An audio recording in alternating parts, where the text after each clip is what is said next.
Hello and welcome to the ORCA pod, covering the first episode of Canberra Survivor, Canberra versus New South Wales? The world. Canberra versus the world. Here we are talking about it. Cannot wait to get into the episode. If you're watching live, we love to have you here. If you're in the cast, give us a shout out and let us know you're watching live. You will be our special favorites, like Lauren was last week.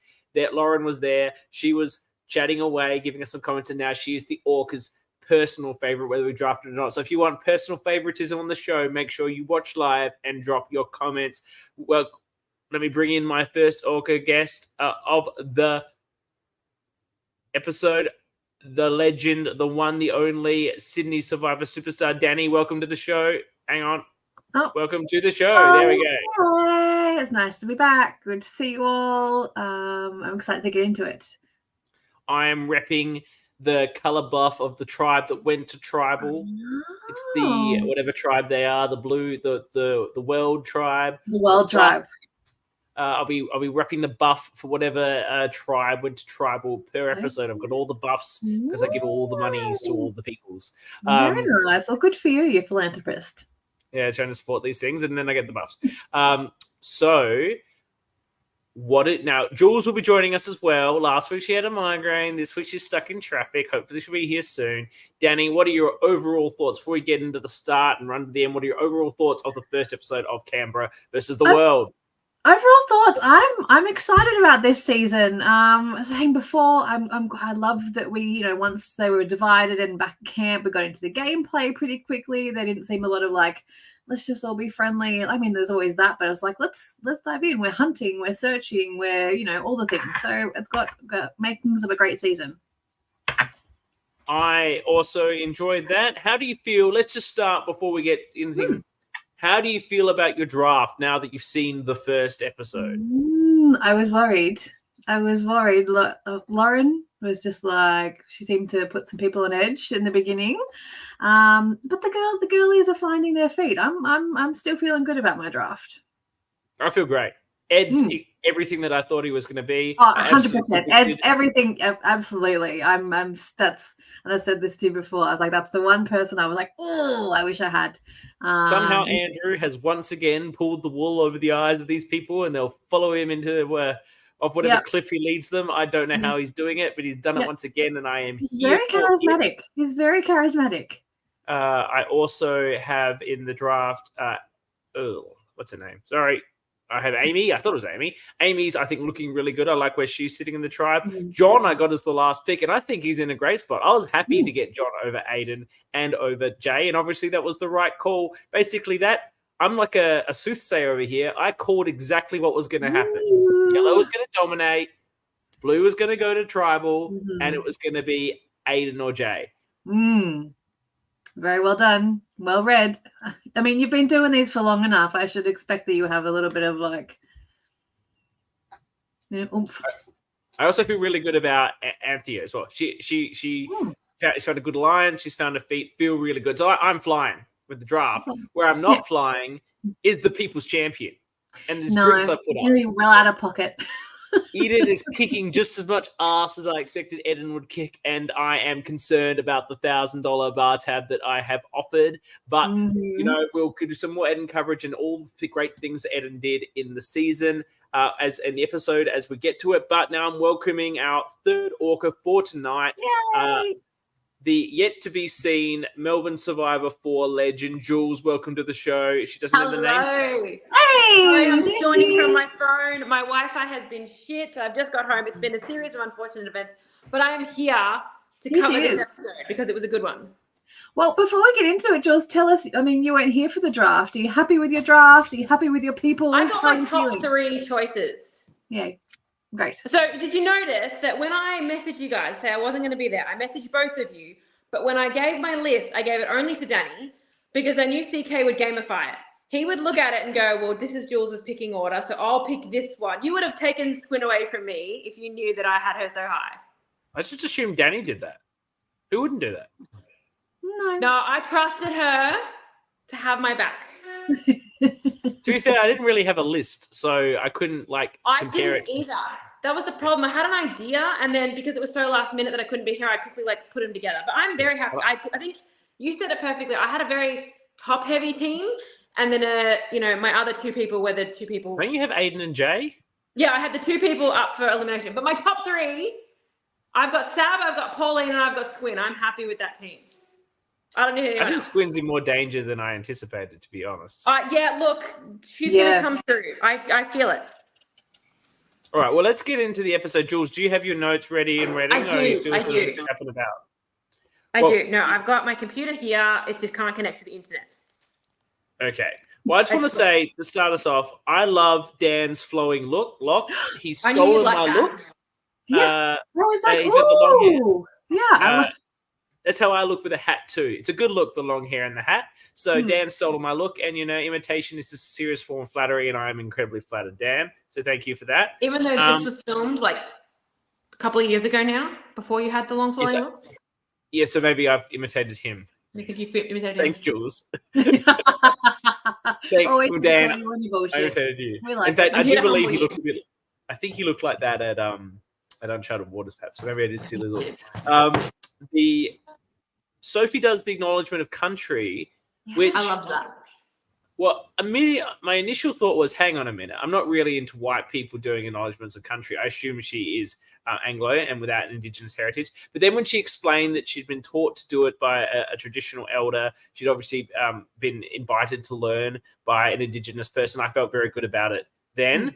I think the only way it could have been better is if someone had driven her in on a jet ski and then she'd given the acknowledgement of country. All right. Let's just move on from that. Can I just point out, from the jump, I feel like there's a bit of an othering of the rest of the world tribe. Because when they're explaining the tribe names, oh, sorry, my dog just wants to be in the shot. They're like, the yellow tribe, you're the Ginninderra tribe, and that means sparkling light. How good's this? Oh, Currawong, you're named after a bird. Yeah, some sort of bird. It was very like, oh, yeah, you're the rest of the world. It is Canberra versus the world. Of course, the Canberrians are going to sparkling diamonds. They're Canberrians. And then the rest of the world's like, you're just a bird. Good for you. We covered this in the draft. Dan has deliberately stacked the Canberra tribe to win. They're going to win all the challenges. That was my entire draft strategy. And, it's just the favoritism has been shown off the get-go. Shining light, you're some sort of bird. My draft strategy, I didn't look at the tribe breakup. I didn't look at anything of that. I just went by who do I vibe with. So, but it just happened that a lot of the people that I picked high were from the Canberra tribe. It just happened that way. And there's a lot of people to vibe with on the Canberra tribe. They're good vibes. I like that tribe. I don't like people wearing sunglasses in Survivor. This isn't Borneo, people. Get the sunglasses off. It was banned 39 seasons. No, what's in the more? It was banned 25 years ago in Survivor. It should be banned in LRGs. No sunglasses. Goodbye. I also don't like black as a tribe color. I'd like all of them wearing black. It opens up a lot of people wearing black with patterns. Are they the blue tribe or the black tribe? It's sort of black. Blue. Yeah, well, their flag was black. It's black with like blue. I'm pointing to my now. I'm wearing the thing. It's got blue like highlights. They're all wearing black. That's more my issue with it than anything else. I think black is also a really good merge tribe color. It's not a starting tribe color. I know the merge tribe color because I have the buff, but I won't reveal it. I'll keep it a secret. So you missed that, Jules. He's going to wear whatever buff is going to Tribal Council every week. He's going to wear that buff. What happens if we get a double tribal? Are you going to wear both? Yeah, why not? There probably will be. The getting into the welcome. This is the off-brand podcast, and we're entitled to criticize the show perhaps more than the on-brand one is, and it went too long. Oh my god! Absolutely. They did an intro for every single person. I don't need that at the beginning. I don't need it. We've done the intro videos and we're going to meet them in confessionals. I don't need to meet everybody on the mat. We watched the intro videos for everyone before we started. Yeah, well, I did think about that at the time. Well, not everyone watches the intro videos. I wouldn't watch them if I wasn't doing this podcast, to be perfectly honest. Because I prefer to come in completely fresh. I don't do it really for normal Survivor either. But those that don't do that for normal Survivor either. We don't meet everybody. No, but you can. You can listen to Rob podcast about it for 3 hours if you want. You should do like 2 people from each tribe at the start. Through the episode, do another one here and there, and then heavily focus on the tribe going tribal, obviously, and then the next episode, do everyone else that you haven't already covered. I do have some comments from what I thought about, though. Oh, it went for half an hour, but these are my highlights. I liked Ed looked really excited when Squin talked about commentating basketball. You know, he just loves everything sporty. Loves sport, yeah. I've got in my notes, Ed is the most excitable person I've ever seen. He's a Labrador. A puppy, like he's an excitable puppy. Wasn't that what he said? Love He's him. going to describe him as. I love He's just him. like, yeah. Yep, and he's all mine, so suck it. He was the highest male I had on my list. There's a bit where Lauren looked really unimpressed that Oscar said he was a student. She's like, fucking students, bust you guys, and all sorts of dodgy shit. Eden, there was an Eden where he rolled his eyes. Eden rolled his eyes. He rolled his eyes a lot. But a lot of them, they seem sort of cut in. Like you wondered if they were actually in the time. And then Squin and Loz get the welcome scrolls. I'm just going to the end here. And is this the first time for Canberra they haven't gone straight to a challenge? I know it's only the third season, but I'm pretty sure it's the first time in Canberra they've gone straight to a challenge. Yeah, right. They've had a reward. They had a tug of war last time. I liked in the intros the people that were making fun of the theme. Like Ed being like, yeah, good luck the world. Yeah. I thought that was funny. Yeah, banter from the get-go. I enjoyed that. Did we enjoy the Big Brother reference from Liv? The game on moles? Yes. Yeah, that was funny. Yes. Yeah, I like that. Yeah. I think their chemistry, the two of them, is just so fun. They're good. I such enjoy them as hosts. I love it. They do the best challenge commentary of any of the hosts, I believe. Yes. I agree. It's one of the harder thing to do. Well, what do you got in your notes, Jules? You take us through it. So we do all the intro, and I've got a note. Like we don't need this long. We've talked about that. And like when they said, "All right, someone from each tribe take a scroll," we saw a bit of hesitation. I am not taking that scroll if that's me. Like someone else can do that. Nah, I'm not doing it. But yeah, I said Lauren Squin. And so we go to the yellow tribe. Lauren's reading the clue out loud. Everyone knows from the get-go. This is a clue. This is something. She's emphasizing certain words.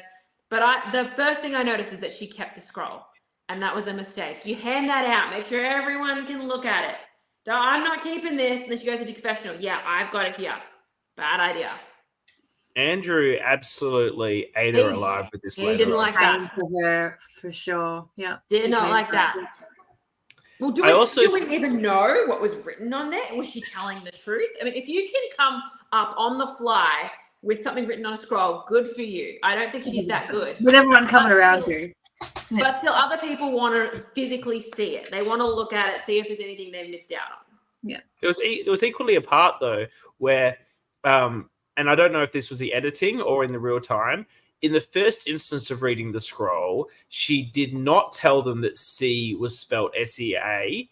And then at a later point, she was like, C. She's like, but C. Later on, though, she admitted to the spelling. And I think this was a mistake. I thought it was a little bit crafty initially.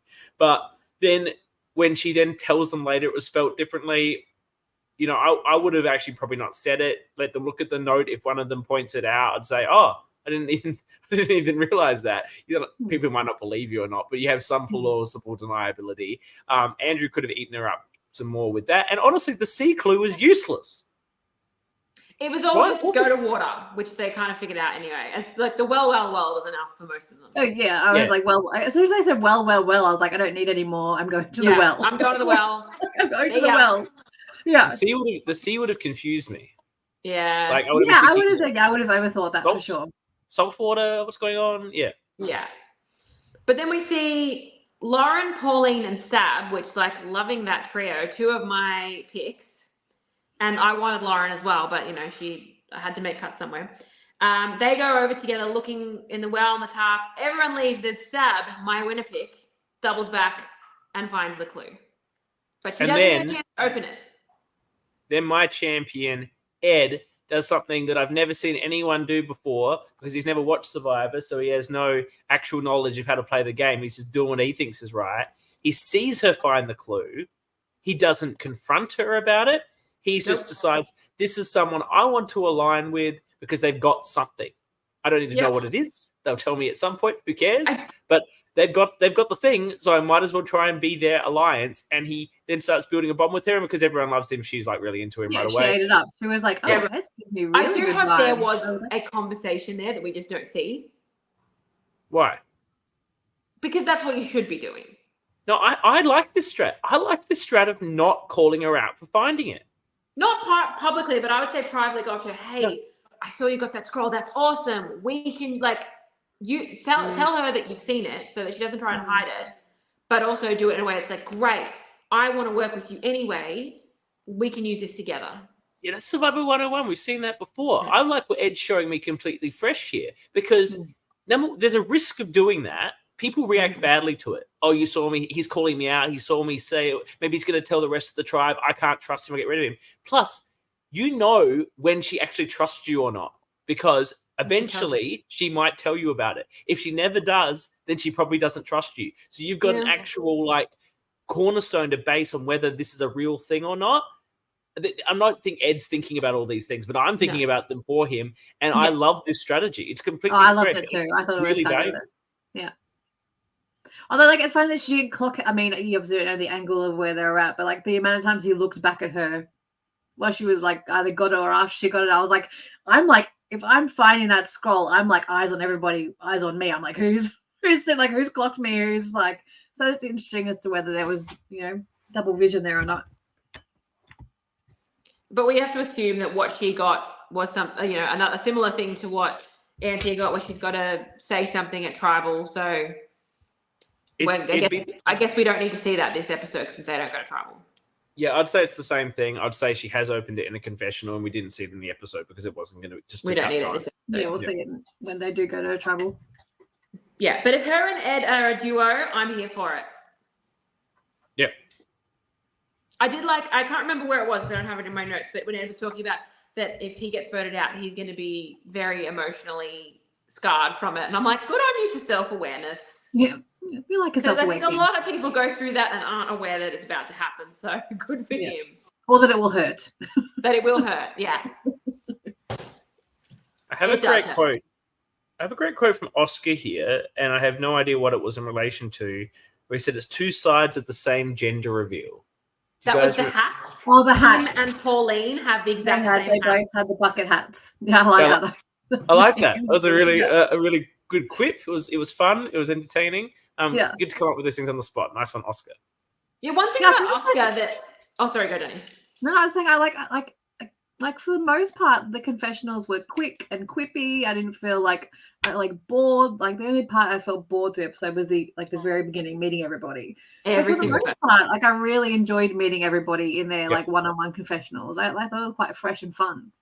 Yeah, and when there's a little joke here and there, as opposed to, "Hi, I'm Jules. I'm 36 and I'm a train driver." Blah blah blah blah. Yeah, I'm not actually 36 yet. I just realized. But anyway, but no, one thing about Oscar that because I wasn't here last week, I noticed in his intro video, he is very, very aware of the fact that he is a lot younger than everyone else. Yes. And that he is going to have to prove himself to be somewhat mature. Yes. And so I like that. If you're younger than everyone else, that can be an issue, but he knows that it's going to be an issue, so he can address it. I like that. Yeah, agreed.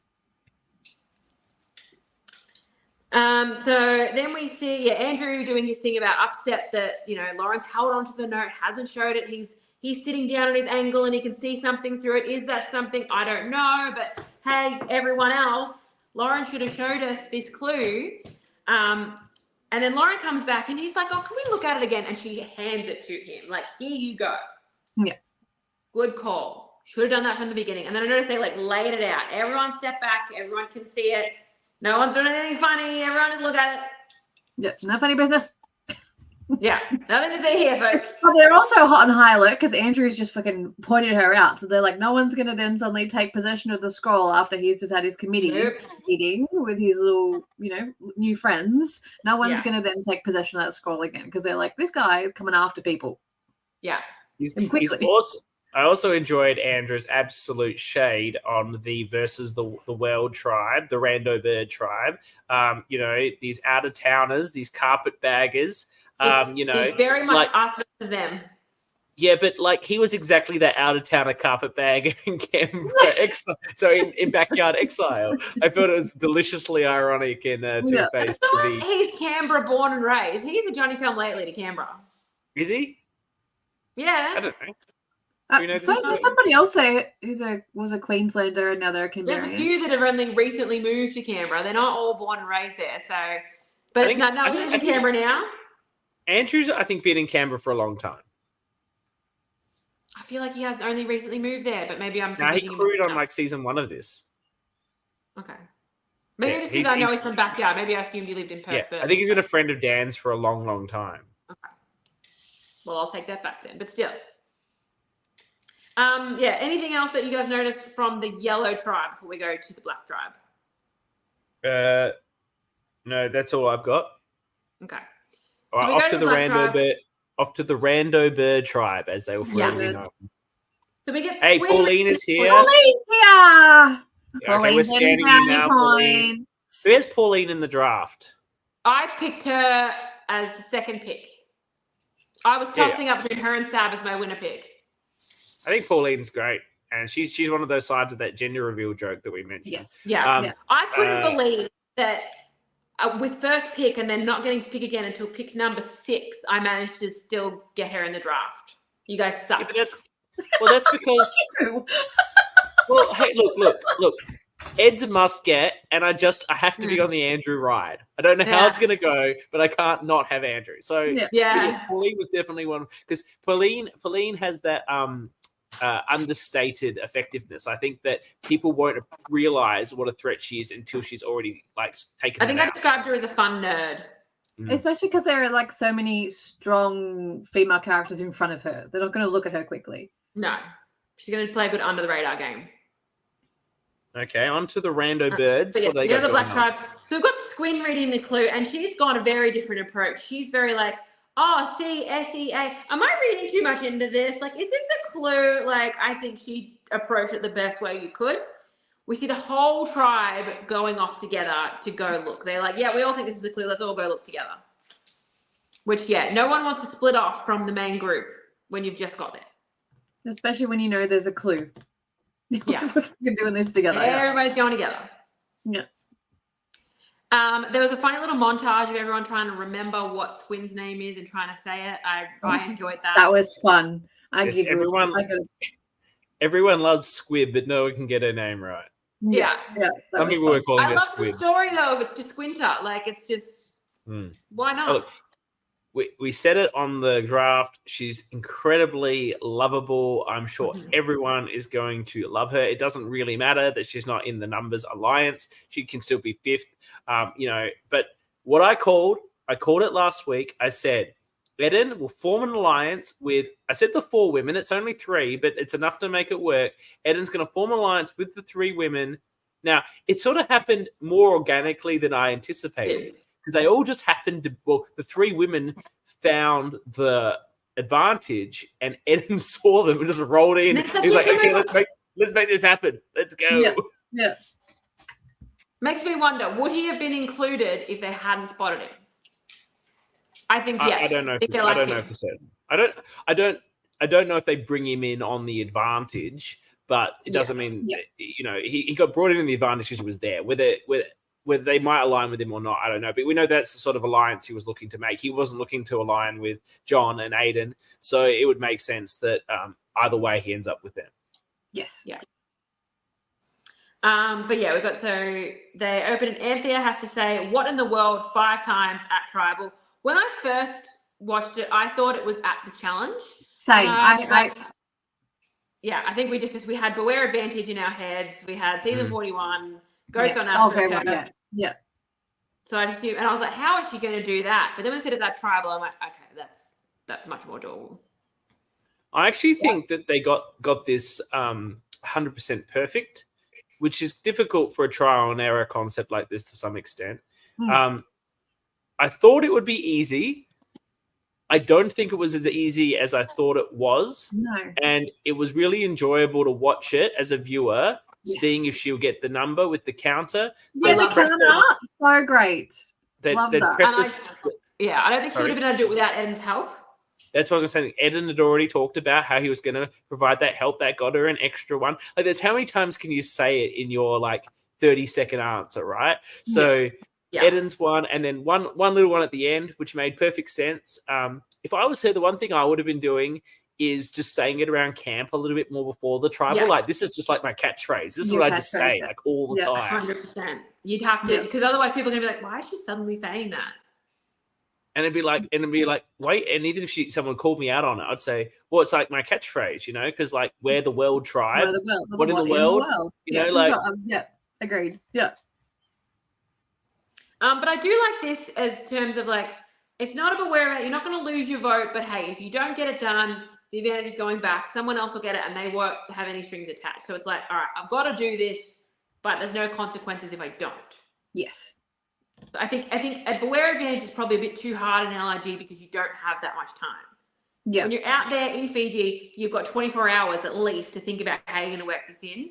When you've got 10 minutes before the challenge, it's too hard. But I think this is a good way to do that. And we don't love the idea of losing a vote. That's all owning your vote in Survivor is so important. So in an LRG, when it's so quick to lose a vote, is such a big. Hey, they're all coming out to play today. Anthea. Hey, Anthea's here. Oh, she was yelling at the challenge. So she had made it a catchphrase. There you go. Why did everyone think it was at the challenge? You guys thought it was at the challenge. Anthea thought it was at the challenge. Well, Anthea, I've drafted you, and I think you did fantastically. So incredible, good job. I hope this advantage is worthwhile. I like the alliance you're in. I know don't know what the advantage is. I think that's next episode. We'll find out. I think it's probably going to be mediocre. I feel like maybe it'll be I don't think it's an idol, but it might be a steal a vote, extra vote. Steal a votes and extra votes are mediocre in my class. I wasn't disagreeing with you. But I don't think it's an idol. It's more the point. Because it's advantage. Well, why don't we try idols? Does the People's Champ have an idol? Is that an idol or just something he took off the flag? It's not an idol. I think it's an idol, but I'm curious if it's something. I think he can convince people it is. Oh, you can absolutely convince people it is. Even if it's a bit of plastic. It's not an idol? Why do we think it's not? Because he doesn't have any. I mean, look, there might be something that's found later to say, hey, take this off. But I think if it was going to be something and he doesn't have a clue or the paperwork or anything for it, someone would have stopped him from taking it. What do we think about Dan telling us he's got an idol without a question mark then on his little subtitle? There was a question mark. Oh, there was a question part? There was a question mark. I looked closely. Okay. I missed it. So it was a former federal agent or Simon with the cookie. Simon with the cookie idol situation. It was a question mark. Okay, all right. So that makes you think it's probably not an idol. Not. Yeah. No, I don't think it is. But I like that Bethany was like, I want that. Super idol. Because there's another one on the other tribe. On their flag. There's another one on the other flag. I don't know. It's more fun. Anyway. We know Canberra. I like when there's props hidden around that looks like they could be something and they make people overanalyze. I want to see them suffer and try and work out what shit is. There is nothing to be worked out. I think the value, as you said, though, is even if it's not an idol, I think there's the opportunity for Eden to suggest it is. Yes. I think some I believe, was it Aiden had spotted that it had been removed, or Jay had suggested to Eden that it might be something. It was one of those two. I think it was Aiden, and that was why Eden was targeting Aiden, because he didn't want to be exposed. But, when people are already talking about this thing, it would be very simple to say, oh, yeah, I've got an idol. Where'd you get that from? I took it off the flag. And they're like, oh, how'd you know that? Oh, I found a clue that told me to do it. Yeah. Can I see your paperwork? I just got rid of that. I like that we had... No, go. Sorry. No, you go. I like that we had Bethany being like, oh, I couldn't get it off subtly enough. And then Eden's like, yoink. Do you want help with the flag? No, I got it. It helps when you carry the flag and be last. The other thing I thought Aiden, who we knew from his intro videos, is not the most social person and struggles in meeting new people. I felt that you draft him, Jules. I felt that his strategy for You tried putting 16 people in order with a migraine.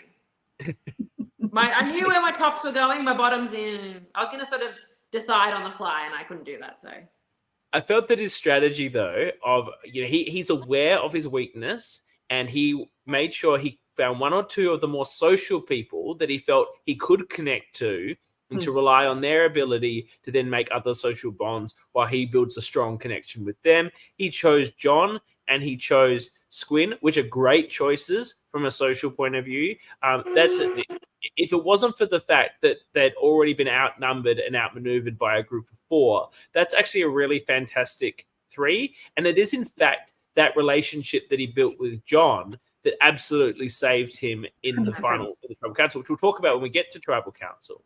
But I feel like he did a very good job to build a strategy around an acknowledgement of his weaknesses and how to manage around them. Yeah, I thought he did really well, like, for being socially limited. Like, it wasn't as bad as I thought it would be because of that. Because he, like, linked in people he felt comfortable enough with and let them do the hard yards. I thought it was a lot. He did better than I thought. Mm-hmm. An alliance of 3, it will never give you the majority. That's, yeah, definitely. But I think an alliance of 3 feels a lot stronger than an alliance of 5. So if they had managed to have their 3 alliance, pull in 2 more people and have the numbers, that's a really good strategy. Now, as it turns out, I think it won't work out well for them because they're going to go in 3 or 4. But if they, if that was their strategy, I think, a group of 3 feels like when you're in it, that's so much better than a bigger group. Yeah. And I feel that 4 is really strong. Does anyone have anything else on the Rando Bird tribe before we go to the challenge? No. Jules, tell us all about the challenge. So one of my things with Canberra, and Backyard do it too, we don't need reward at every challenge. It's 2 days. Make them starve a little bit, okay? This is Survivor. We don't need tea and coffee. I love my caffeine, but I don't want them to see them having tea and coffee. But anyway. I kind of like the second day morning, like, as like a reward. Yeah. Like, you've done the full day, camped overnight, you're kind of hungry, you'd love a coffee in the morning. But not the very first challenge when you've, like, been there for maybe an hour. They just got there. They probably, if they're smart, they got brekkie and coffee on the way. 100%. Also, like, it's like espresso, like Nescafe. Yeah, instant. It's not like in a cup. Like, maybe I'm a coffee snob, but if it's not like a proper latte, I'm not really that interested. As a Melburnian lesbian, I reserve the right to be the biggest coffee snob here. So, okay, all right. Anyway, so we get like one person on a balance beam, they got to unhook, and then the grappling hook, and then they got to do a word puzzle. John absolutely cheated. His feet were on the ground the whole time. Oh, most of the time. Yeah. Like, they kept warning him, and I was like, when is he going to be penalized here? Because it's consistently keeps happening. Loz is doing it properly. She's fully on the balance beam. He's kneeling, and his toes are touching the ground the whole time. Like, no wonder he got off there first. Look, Yeah, Canberra absolutely. has a history of controversial challenge calls. It looks like it's not something Western they Sydney. improved upon. Do we all remember the Dom situation that we got into? Dom calling the it was like the second challenge of the second season. He called someone and lost when they clearly had. Anyway, there's all sorts of things going on in Canberra, and I felt that there should have been more of a penalty. It didn't matter; they didn't win, but there should have been more of a penalty on John. They got out in front, so they could have won because of John's cheating. But anyway, so when they're doing the grappling hook, and Noble Sam Green agrees. and Sam he Green, who of he course is had a man of high integrity. So if he calls a cheat, they're a cheat. absolutely. Sam Green has considerable experience playing in poorly managed challenges in Sydney Survivor. Look, he benefited from it, but that's okay. It wasn't. He his makes his fault. own quality podcast, but he agrees with us. Sorry, I interrupted you, Danny. What did you say about cheating? No, I was just saying, I was like, Sam Green, king of moral character and above repute, is calling it a cheat. So it's a cheat. I'm not calling John a cheat. I don't think he was deliberately trying to cheat. I don't think he was deliberately trying to do the challenge incorrectly. I think in the heat of the moment, he's just trying to get it done. He's a big guy. But it's on the crew to be calling out that if that's a rule of the challenge, to be calling it out properly and to be enforcing the rule better. Yeah, agreed. Absolutely. But yeah, when we go to the grappling hooks, one thing I noticed is that the yellows, they went for the furthest ones away first, and the blacks went for the closest one. And I think going for the first one away is better because you might accidentally drag the other ones a little bit closer along the way. You can only get one at a time, but the closest one was like this far away from the line. It was not far away. And so they just like drop it and drag it across. But if you can get the furthest one first, it's going to take you longer, but you might bring everything else a little bit closer. So I think that was a really good strategy by Yellow, and that's why we see them get to the word puzzle first. Yeah, and that would be my strategy as well, furthest away first. And I think they coordinated in discussing, look, it seemed a bit gendered, but like if we put that to one side, let's say they coordinated as to who felt they were stronger at the potential grappling hook activity, and the ones that they didn't do it in order, as you said, they did it in, well, I think I'm going to be good at this, so I'm going to go for a further one. That's a good plan. That's a good strategy. You might have someone in your tribe that doesn't feel confident with the activity, but they need to do it. There were ones that were literally like a foot away from the rope. They can do that one. Yeah, easy. That's just like from a drop. You just put your arm across and drop it and bring it back. I have no hand-eye coordination. I could have done that. Yeah, but that's good. That you could have said that there, and that could have been yours. I feel like Yellow coordinated better, and they absolutely smashed the puzzle like really quickly. I don't think it was difficult, but they really smashed it. The black team hadn't even opened their puzzle pieces. No, I looked away for a second. And it was done. I was like, what? What was the phrase again? The world is ours. The world is ours. I think they had is ours first, right? Didn't they? Before they had the world is. I think when you're doing those kind of things, you already have an idea of what sort of words to be looking for. If it's in the name of the season, if it's opening challenge and you're playing for Flint, you're looking for fire, that sort of thing. You've got an idea, so you can solve it pretty quickly. Yeah, and you're opening that up and you're seeing the letter W, you go world. Like that's the first word I'm putting together is world. If there's a W in that, it's world. Like that's the first word I'm going to try to put together. Yeah. I think if you're designing a word puzzle, you need to come up with other words that it could be. If there's an anagram of survivor in there that's not the answer, great. Or even something that's close enough to survivor. That's what people are going to see. They then finish the challenge. Big success. And then we get the peak of this episode, the what you want to be the peak of any Survivor episode, the straight chat into the What a fantastic start to this season to have such a dynamic social and strategic play amongst so many different great players and characters. Now, I'll talk about the tribe. We'll talk about the tribal bit, which I don't think was properly managed in the Survivor sense. But the general strat, what a fantastic outcome, because these bonds have formed. This strong 4 and this strong 3 have all formed without anyone realizing that the other one has formed. So then they're throwing names out to people that you shouldn't be throwing names out. Like, there's a moment where... It was the equivalent of like, CK, me saying to you, I want to vote for Max. Yeah. Like, that's just... but I don't know that that's not the person I should be throwing it out to. Like, Squin immediately suggests Bethany, and Maddie's like, really? No. Like, really? And then Eden comes in and he's like... Jay both say they want Eden, and it's like, yeah, no, good luck with that. Yeah. But I just like the bit where, Squin's like, what about Beth? And like, Maddie's like, no. And then Eden comes in and is like, no, we're not doing that. Like, that's not happening. But they do it very diplomatically to the point where she doesn't feel like she's, again, being like trod on. Yeah. They're like, they come in and like, oh, mate, like, I kind of vibe with her. Let's like, rather than being like, no. Which, like, you kind of get into that deeper realm once you're tired and things. But they manage that very well to make her like turn on her head about that decision. Yeah. We get, John throws out Eden's name, he gets no traction. Jay's name's coming up. He hasn't been connecting. Aiden's name is for the same reason.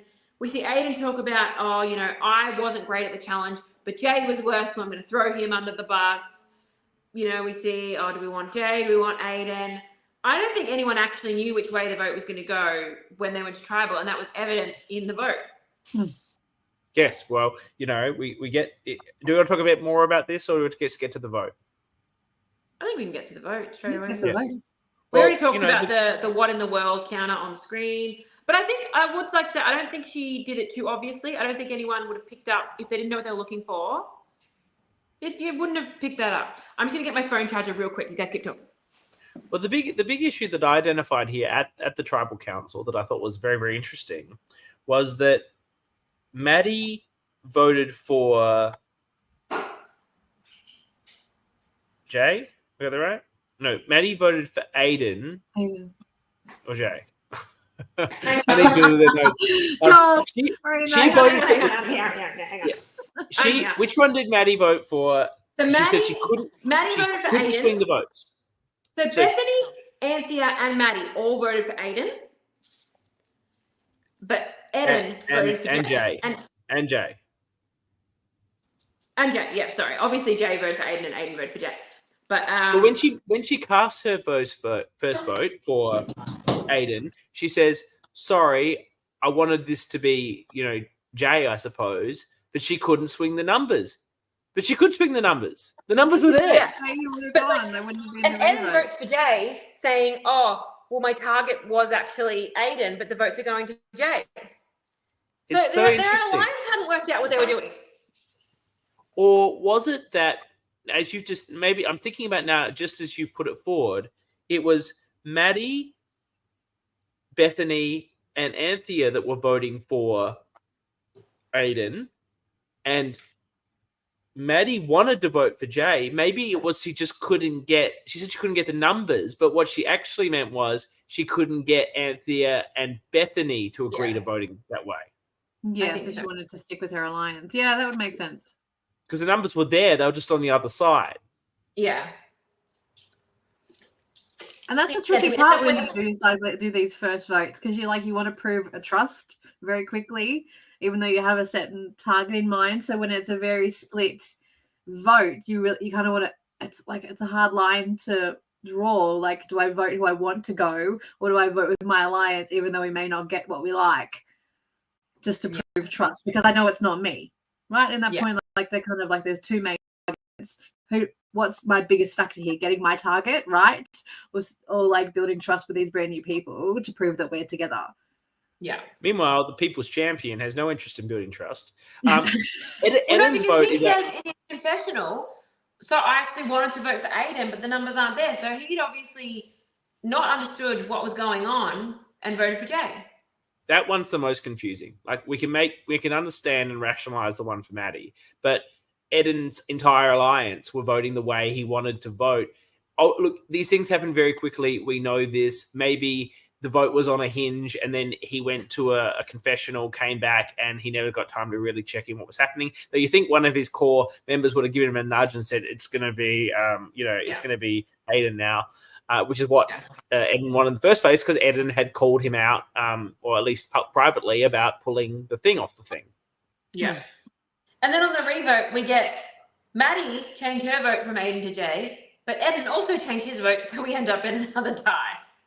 I see how that happened. Like, it wasn't coordinated.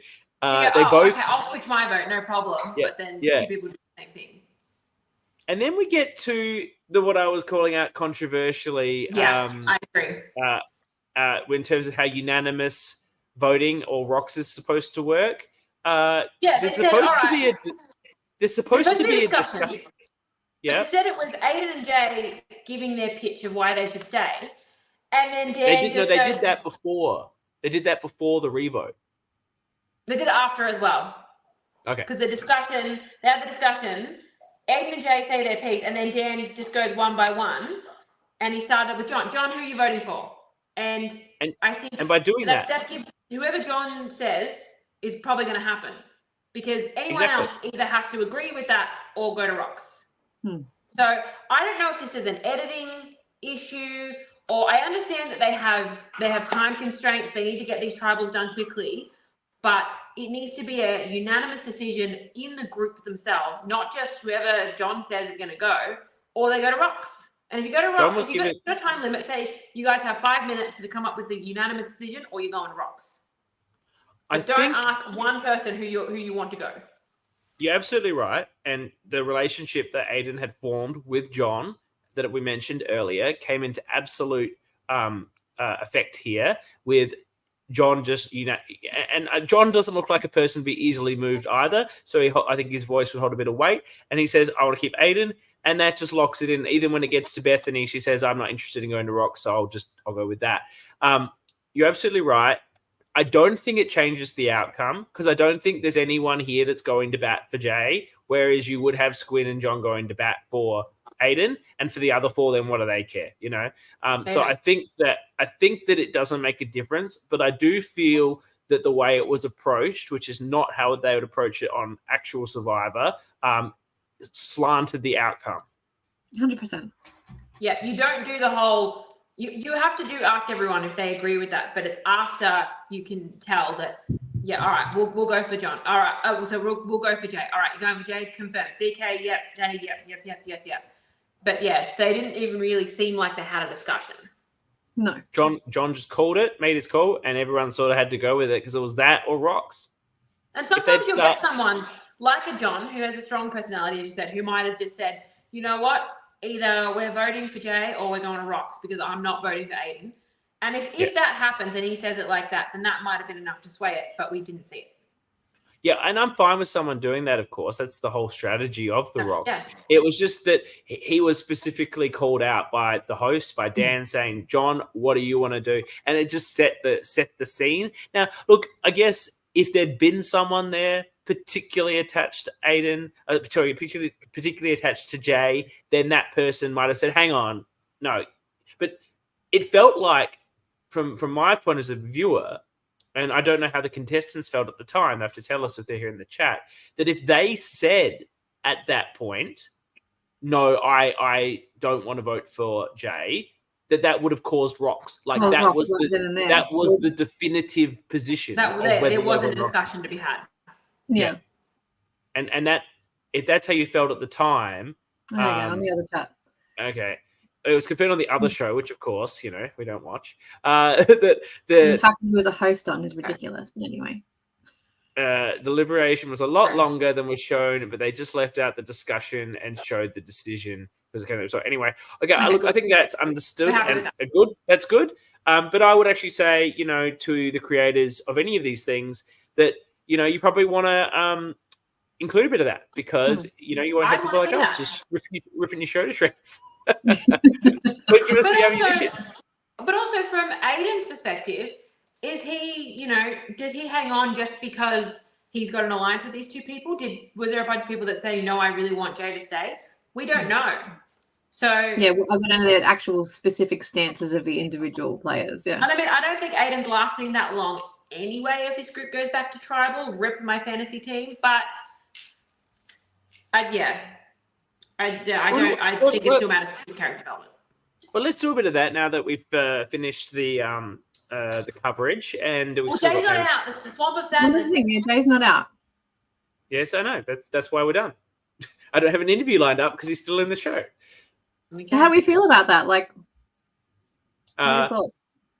I don't like that the battle back was announced at tribal. You should know that going in because that can affect how you're going to vote. What they announced? Sorry, maybe I was watching this late and after a few drinks. So you're saying that they announced? They did not announce it. Like it was Jay. Yep, it's been decided. By the way, you're the first one out of this tribe, but you're not first out of the game. You're going to Swamp of Sadness. You're going to come back. You had a chance to come back in the game. They didn't. No, know I like that. it. I'm into it. I don't like it when players don't have all the information. Like I hate I like it. In HHH when the forced fire was just told at the last minute. This is a forced fire. It's in that same thing. I think you should know what you're up like because that would affect how you're going to vote. Not only how you're going to vote, but how you're going to approach the vote. Yeah, but I think this tribe everyone was in the same boat. The other tribe will be in the same boat when they go to tribal. It's better as a viewer. It's more interesting as a viewer. There'll be more content now about we could have done that differently if we knew he was going to come back in the game. Like, I feel like it's from a viewing perspective, from a television perspective, it's better. And I don't think it's remarkably unfair on anyone. Yeah. It might be unfair on all of them, but it's not unfair on any of them. Specifically, Yeah. But like, Dani, how would you have felt if after John Tan gets voted out, oh, by the way, he might come back. You didn't know this, but now he might come back. Yeah, we didn't have an edge. But you knew about it. You did know or you didn't know? think we knew about Edge. Yeah, I'm you pretty did. sure Eli mentioned told it you. at the start. I'm pretty sure Eli told you guys when. Yeah, Danny, you were there, but we talked about it. So Yeah, it was a while ago. we know more about than you Look, do. I think I was just recovering of the fact that it wasn't me. Yeah. Well, I mean, it's John Tan. I wasn't particularly worried about him coming back to the game. Savage. With the amount of other people that are in that game, physically, Someone go and check on John strategically, Tan. was not the person I was worried about coming back. I think it's fine. I like being surprised. I was surprised. It's not something Canberra has done before. What do you guys think it is? Is it going to be? Are we looking at an edge of extinction? Are we looking at a bit of a redemption island? What do you think it's going to be? Surely not Redemption Island. There's not enough Yeah, I time. think it'd be more of an edge. Edge of extinction. Because that also takes a lot crew-wise to be able to like set up a proper Redemption Island and do battles and that sort of stuff. So it depends. It would depend on what capacity they're willing to give to that. Well, I don't know about the crew, but I know that Canberra has a lot of supporters, and I think by the time it's rolling into season 3, it would probably have a pretty big crew. Yes. And the one show that we're yet to cover in the ORCA Rankdown that did a Redemption Island style was Backyard 4. And the reason why it worked so well is because firstly, they had the crew, but secondly, because they have 2 hosts, they just assigned one host to the redemption aspects, and the other host carried out the rest of the game. So it made the day flow. We've got 2 hosts here again. Maybe they're looking to adopt the similar concept. I mean, it'd be fun. I would enjoy that. These hosts have their banter, and I love it. I don't want them separate. And Edge of Extinction, though, does sound like Swamp of Sadness. Like there's an alliterative. Yeah, I don't feel like they're like doing anything exciting in the Swamp of Sadness. It's you are biding their time. Well, it'll be interesting to find out. I haven't watched the Next Time On. Has anyone watched that? That might even tell us. I don't remember. No one's jumping in the chat either, so it might be a secret. What do we think would happen if we just jump in? If Rando Bird Tribe goes back to Tribal Council, who do we think is going next? Aiden. Jenny? I'm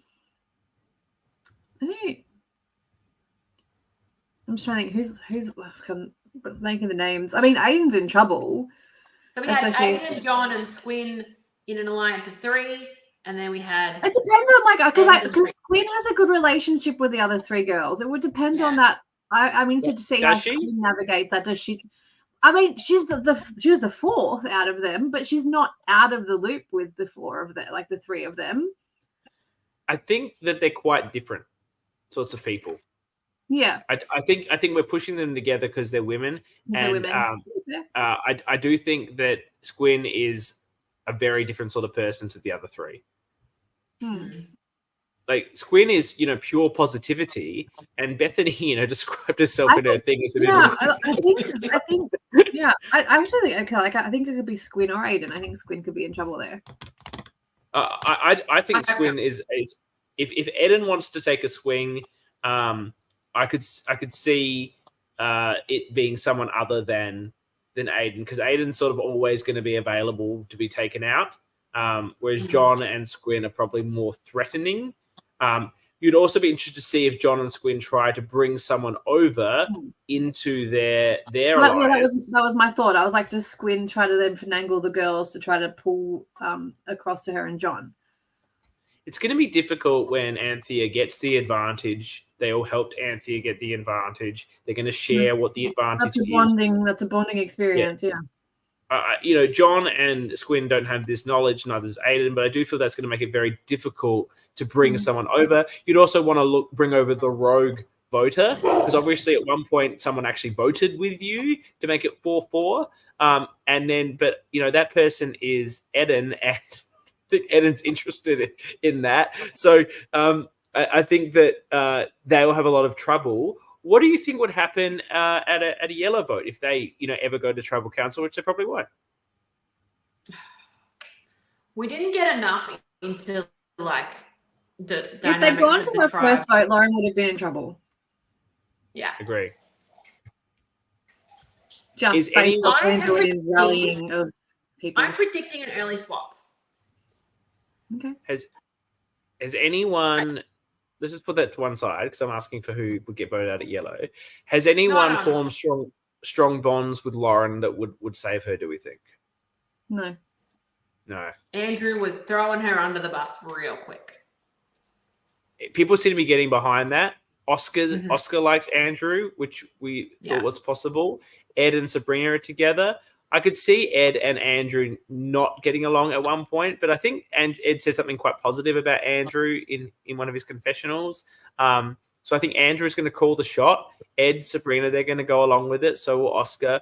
And then ultimately, everyone else will fall in line because no one, and this is the most important thing that we've talked about on this plenty of times, people will have a reason for voting you out. They'll come up with something.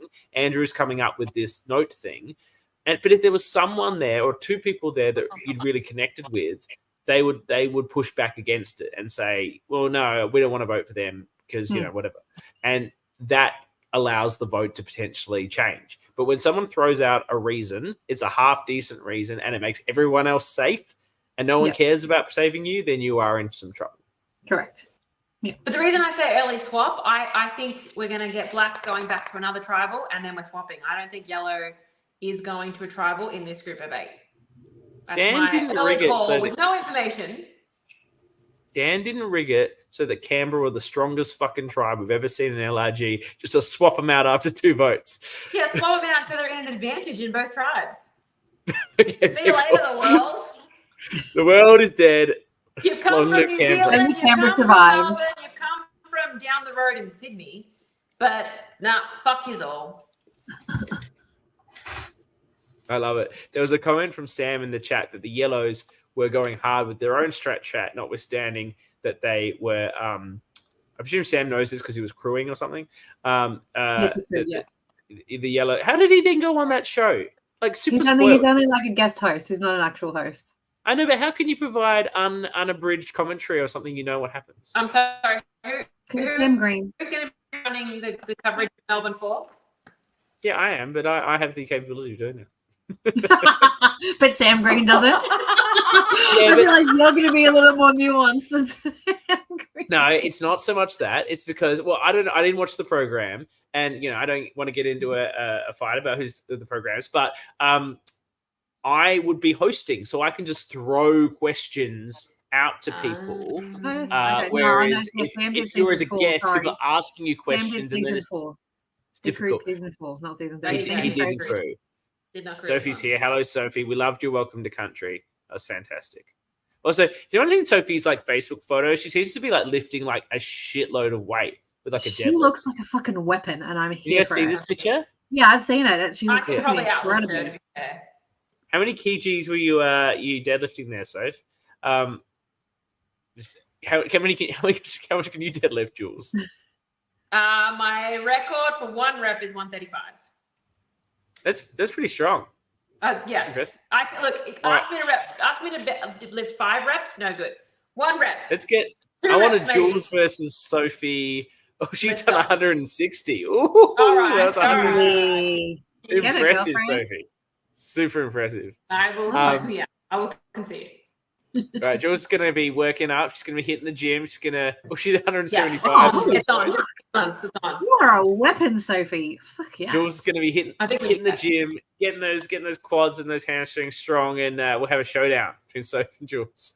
Who is the strongest deadlifter? No, we love it, Sophie. I never would have seen Sophie as like that, from watching her in Canberra too. She was a beast in the season, but I didn't get the impression she was out there just deadlifting No. hundreds of kilos. Well, You learn well, something she every was. day by looking. You learn something everything by looking at people's Facebook pictures. Well, we've called our predictions for next week. The draft, I'm looking good. Danny's looking good. Jules, not so much. What do we think? It's all about the winner. I've got the final 3.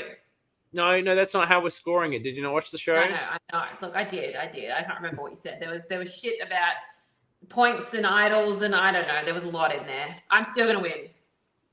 Here we She go. didn't, She doesn't stop powerlifting until after season 2. So she wants a rematch with Nick. It'd Oh, be amazing if see I Sophie would love come to back see that. actually now. It's just like beast mode Sophie. That'd be amazing. yeah. So yeah, it's a different scoring system, so no good. You're going to get well, like 8 points from that though. So but it all depends if he comes back. I gotta work it all out with this thing. So You gotta anyway, work it it's not out. going to be. How are we looking though for the People's Champion top 3? Do we think my money is in danger, or do we think the money is out the pocket? I think you're actually fine because I think he's going to be too much of a power player, and they won't. I know they let Ma get to the end, which was questionable, but I don't think they're going to let Eden get anywhere near. Different type of personality though. Ma was He's very gonna be- understated, and she exactly. ran He rings is around gonna people be- like. Ma can charm you. Eden can charm you too, but he's going to be out. Final 6. Yeah, my concern is he can certainly make the final 5, and I think just that point, let's say you've got someone like an Ed around, a Sabrina, and Thea. Maybe you've found about Anthea's cancer survival story. Like, Eden just becomes like, is anyone actually going to vote for Eden to win? Like, he's going to annoy people throughout the game just with his behavior, with his power play, and I love it. But it's, like, it's just like me in Melbourne, right? If I'd gotten a bit further, I'd probably make the end because no one was going to vote for me to win. Like, I feel like Eden could be in that situation if he can get to that final 5 or final 6. And I do think he can really get to final 5 or final 6. So I feel like the money is half out the door. I also think he's going to come into merged, not in the numbers. Yeah, but that's good. Yeah, no. When does it ever help to go in with numbers? Yeah, I think we're seeing him pagonging. It's very much Canberra versus the world. It's us versus them. They're all believing in that. What was the word on the street? That this was a good season or a bad season? Because if it's pagonging, it can't. Like it. If it's a good season, it can't be. I haven't heard. I don't think I've heard. I don't think I know. Yeah. Snyder's here. Snyder's been Snyder. racing in the Maverick Cup. Welcome, Snyder. You've done a lot of races you had, I think there were 62 cars racing, and you had a great race. Well done. That's enough. Well done, Snyder. Well done, Dani and Jules. Thank you for joining us. We will be back next week for the coverage of Canberra versus the world. I'm really excited this Friday night to get into it. Thank you, Jules, for coming. And even a little bit late, but, we forgive you. We love you. Better late than never. Well, particularly as you had all the notes. And thank you, Dani, for joining us as always as well. We thank you, everyone who was here live in the comments. We love having your live commentary. Yeah, who's up there now? Because we had Lauren last week, and so we've had Anthea Pauline. and we had Pauline. The Right, ladies are representing. We stand the ladies. You have the all supportive orcas behind you. Thank you, of course, though, to anyone that watches the show after. We know many of you do. We appreciate that. We appreciate you supporting our show. The Backbenchers podcast, of course, if you watch that, nothing wrong with watching 2 podcasts. And, also watching Canberra and supporting it, watching live. We love the community. We love all of you supporting us. Thank you. We will see you next week. Bye. Bye.